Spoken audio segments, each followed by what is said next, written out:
the test. The preceding signal was a test of the NOAA radio public warning system. Specially built receivers are activated by the signal to warn of severe weather or other hazards. Tests are normally conducted each Wednesday between 11 a.m. and noon, and again between 6 and 8 p.m. If severe weather is expected on Wednesday, the test will be postponed until the next day, weather permitting.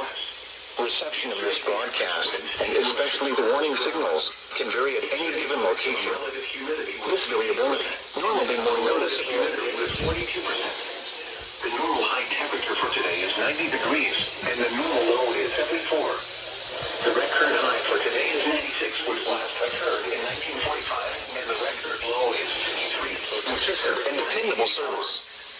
For station KIH63 in Daytona Beach, warning alerts will be activated for Volusia, Flagler, Putnam, Lake, Seminole, Brevard, and Orange counties. For station KIH63 in Orlando, warning alerts will be activated for Brevard, Lake, Orange, Osceola, Polk, Seminole, and Volusia counties.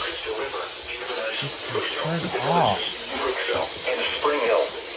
Rest of today, mostly sunny in the morning, then becoming partly cloudy. Isolated showers and thunderstorms early in the morning, then scattered showers and thunderstorms in the late morning and afternoon. Counties. This has been a test of the NOAA radio public warning system. We now return to the regular broadcast program. Lows in the upper 60s. East winds around 10 miles an hour in the evening and becoming light. The forecast for the Orlando